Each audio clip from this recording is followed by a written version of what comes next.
नमस्कार, मैं हूं अमित कुमार। एक बार पुनः स्वागत है आपका कीर्तिमान भारत न्यूज में। ज्ञानवापी मस्जिद, कोर्ट के आदेश के बाद ज्ञानवापी मस्जिद का सर्वे अब पूर्ण हो गया। लेकिन सर्वे में जो चीज़ें मिली है, सर्वे में जिस प्रकार से शिवलिंग मिली है, मूर्तियां मिली है और दावा किया जा रहा है कई ऐसे चीज़ मिली है, कई ऐसे वस्तु मिली है जो हिंदू पक्षों का दावा को कोर्ट में ये मजबूत करता है कि ज्ञानवापी मस्जिद के जगह में एक भव्य काशी विश्वनाथ मंदिर प्राचीन काल में विराजमान था, जिसको औरंगजेब ने तोड़ दिया। और जो अभी आप वर्तमान समय में जो काशी विश्वनाथ मंदिर देख रहे हैं, उसका एक स्वरूप मतलब उसका एक कह सकते हैं कि सिंबल के तौर पे वहाँ पे स्थापित किया गया। लेकिन असली जो ओरिजिनल जो शिवलिंग है और ओरिजिनल जो काशी विश्वनाथ मंदिर का आधार है, वो बताया जाता है कि वही मस्जिद जो ज्ञानवापी मस्जिद है, वही जो ओरिजिनल प्लेस है, जो मूल स्थान है काशी विश्वनाथ मंदिर का और जो शिवलिंग का, वो वही है जहाँ पे अभी ज्ञानवापी मस्जिद स्थित है। और इसके अंदर जब आप जाएंगे तो आपको पता चलेगा कि जब पूरा देश में जहाँ भी मंदिर होता है, खास करके जो शिव का मंदिर होता है, उसमें आप देखेंगे जहाँ भी ज्योतिर्लिंग होता है, वहाँ आप देखेंगे जो नंदी जो होती है ना, नंदी जो होता है उसका जो मुख होता है हमेशा शिवलिंग के तरफ ही होता है। लेकिन काशी विश्वनाथ मंदिर में ऐसा नहीं है। काशी विश्वनाथ मंदिर जो अभी स्थित है, उसका जो नंदी का जो मुख है वो मस्जिद के तरफ है। और अब आज जब सर्वे पूर्ण हो गया तो ये पता चल गया कि नहीं, वहाँ पे शिवलिंग भी मिला है और कई सारे ऐसी चीज़ें मिली है जो इस दावे को और भी पुख्ता करता है कि वहाँ पे प्राचीन काल में काशी विश्वनाथ मंदिर विराजमान था, लेकिन मुगलों ने उसको तोड़ दिया। अब देखिए यहाँ पे बहुत एक प्रश्न, जो एक तबका है देश में, वो भी आज प्रश्न उठाता है कि भाई जब 400 वर्ष पहले 500 वर्ष पहले मंदिर को तोड़ दिया गया तो आज इस विषय को क्यों उठाया जाता है। तो उनसे एक प्रश्न पूछना चाहता हूँ, आप बताइए कि अगर किसी के साथ 400 वर्ष पहले 500 वर्ष पहले अन्याय हुआ, तो क्या जब 400-500 वर्ष बीत गया और अब चेतना जगी है, अब समय आया है, तो क्या न्याय नहीं मिलना चाहिए? जरूर। आज जब चेतना, हिंदू चेतना जगी है, आज जब राष्ट्र एक जो गुलामी की जंजीर थी उससे जब उस जकड़न से बाहर आई, आज जब राष्ट्र एक स्वतंत्र इकाई के रूप में पुनः संगठित हुई है, तो पुनः राष्ट्र को आवश्यकता है कि वही उसी रूप में प्राण प्रतिष्ठित किया जाए जिस रूप में भारतवर्ष प्राचीन काल में था। लेकिन अब ये विवाद जो है ये कोर्ट पहुंच चुका है। कोर्ट में अब देखिए कोर्ट में क्या हुआ। कोर्ट में एक रोड़ा अभी है वर्शिप एक्ट, जिसको 1991 में कांग्रेस ने लाई थी। इसके आधार पे वर्शिप एक्ट है कि जो 1947 में मंदिर मस्जिद का जो भी स्ट्रक्चर था, जहाँ मंदिर था वो मंदिर रहेगा, जहाँ मस्जिद था वो मस्जिद रहेगा। यानी 1947 में जो स्ट्रक्चर था उसमें 1947 के बाद फेरबदल नहीं होगा। ये वर्शिप एक्ट है जो कांग्रेस सरकार 1991 में लाई थी। हालांकि इस एक्ट पर भी एक प्रश्न होता है, अगर इस एक्ट की इतनी ही आवश्यकता होती तो जो संविधान के निर्माता थे, जो संविधान जिन्होंने निर्माण किया संविधान का, वो संविधान के साथ ही इस कानून को संविधान में जोड़ देते, इस धारा को संविधान में जोड़ देते। लेकिन नहीं, उन्हें लगता था कि जब देश आज़ाद हुआ है तो पुनः हमें अपनी आज़ादी की ओर लौटना चाहिए और जिन जिन कारणों से, जिन जिन हमारे वस्तुओं को, जिन जिन हमारे मंदिरों को, जिन जिन हमारे संस्कृति के प्रतीकों को गुलाम कर लिया गया, अब उनको आज धीरे धीरे आज़ादी मिल जाएगी। लेकिन 1991 में जब ये वर्शिप एक्ट ला के सारे चीज़ों को उलझा दिया गया, अब वर्शिप एक्ट के तहत कोर्ट में इस बात पर मुकदमा चलेगा कि 1947 में जिस जगह पर अभी ज्ञानवापी मस्जिद है वहाँ पे मंदिर था या नहीं। लेकिन अगर जिस प्रकार से सबूत मिले हैं, शिवलिंग मिले हैं, ज्योतिर्लिंग मिले हैं और कई सारे मूर्तियाँ मिली है, कई सारे सबूत बताए जाते हैं कि दावा किया जाता है कि मस्जिद के अंदर से मिले हैं, तो ये बहुत आसानी से कोर्ट में ये प्रूफ हो जाएगा कि 1947 में जहाँ पे ज्ञानवापी मस्जिद थी वहाँ पे मंदिर थी, अर्थात शिवलिंग थी, अर्थात मंदिर थी। अब नवाज की जहाँ तक बात आती है, ज्ञानवापी मस्जिद थी, और नवाज में तो जो इस्लाम धर्म के मानने वाले हैं, जो मुस्लिम है, वो नवाज कहीं भी पढ़ते हैं, रोड पर भी पढ़ते हैं, कई ऐसे देखे होंगे सरकारी ज़मीन पे पढ़ते हैं, कई जगह खुले में पढ़ते हैं, लेकिन हर वो जगह मस्जिद नहीं होता।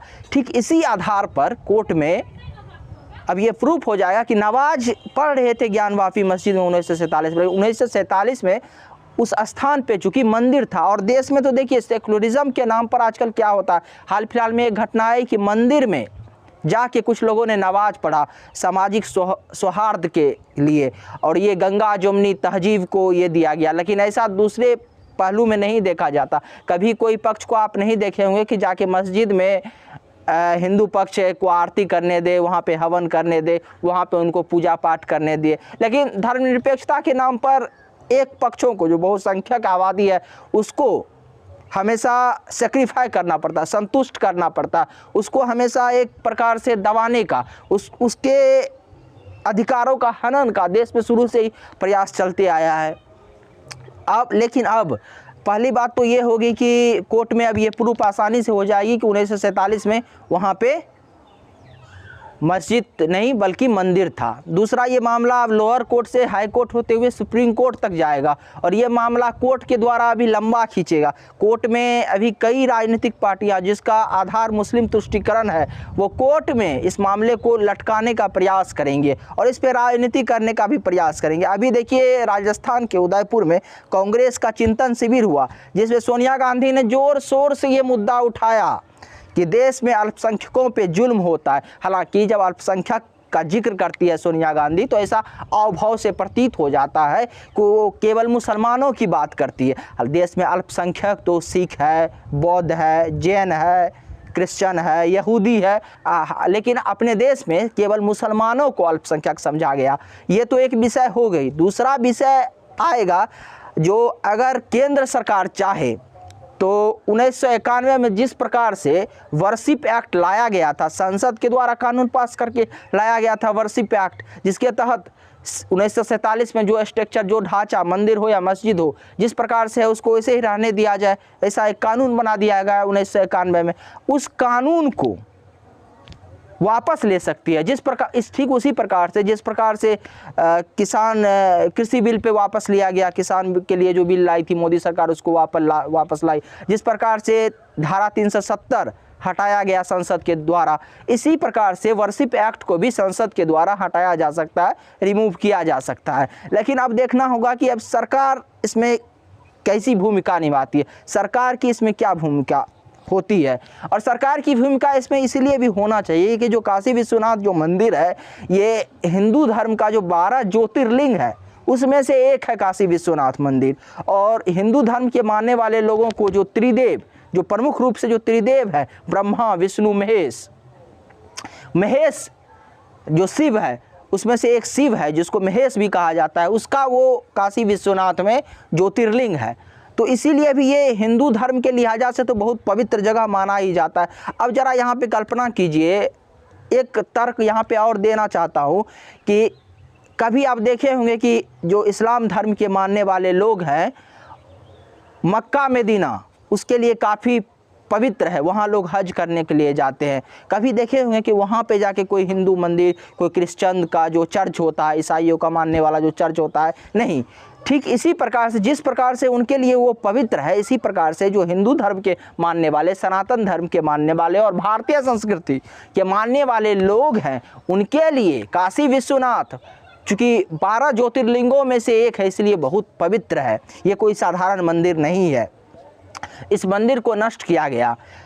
और जब कोई विदेशी आक्रांता, अब जरा यहाँ पे सोचिए, जब कोई विदेशी आक्रांता आता है, जब मुग़ल आए, जब मुस्लिम आक्रांता भारत आए, तो उनका जब उद्देश्य था कि भारतीय संस्कृति को लुप्त किया जाए। भारतीय संस्कृति अर्थात हिंदू संस्कृति, सनातन धर्म की जो संस्कृति थी, इसको क्षति पहुँचाना। तो जब सोचिए वहाँ पे जो मंदिर पहले से थी, उस मंदिर को जब वहाँ तोड़ा गया तो वहाँ मलबा हटाया नहीं गया, क्योंकि ऐसा कोई नहीं करेगा कि वहाँ जो मंदिर को के बगल में मस्जिद को स्थापित कर देगा, क्योंकि उनका उद्देश्य तो ये था ना कि जो ये जो संस्कृति है, ये जो धर्म है, इसको नष्ट किया जाए। तो जाहिर सी बात है कि वो मंदिर को नष्ट किया वहाँ से।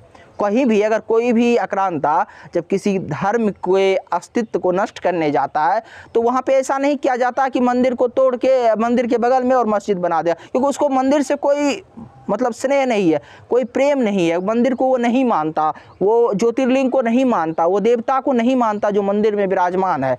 तो वो मंदिर को तोड़ के और उसी स्थान पे जब अपनी संस्कृति उनको लादना था, जो इस्लामिक संस्कृति थी उनको जब लादना था, तो उसी स्थान पे मंदिर को तोड़ के और वो मस्जिद का निर्माण करा दिया गया, जिस जगह पे काशी विश्वनाथ मंदिर का जो मूल स्वरूप था, जो मूल आधार था, जहाँ पे शिवलिंग विराजमान था, वहीं पे तोड़ के वो बना दिया गया। अब तो जाहिर सी बात है, जब मंदिर को तोड़ा गया होगा, भव्य प्राचीन मंदिर थी तो मलबा था, उसी मलबे के साथ उन्होंने एक वहाँ पे मस्जिद का निर्माण करा दिया।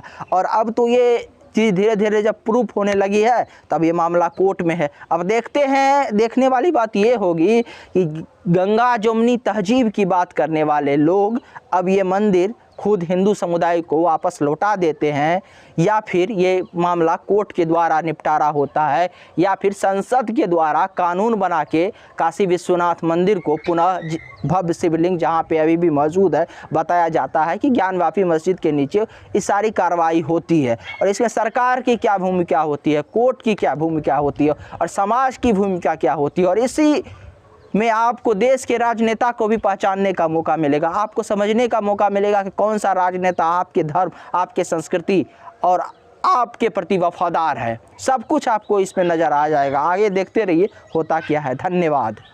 अगर आपको हमारी जानकारी अच्छी लगी और अगर आप हमें YouTube पर देख रहे हैं तो चैनल को सब्सक्राइब कर ले, और Facebook पर देख रहे हैं तो फॉलो कर ले, और वीडियो को अधिक से अधिक शेयर करें। धन्यवाद।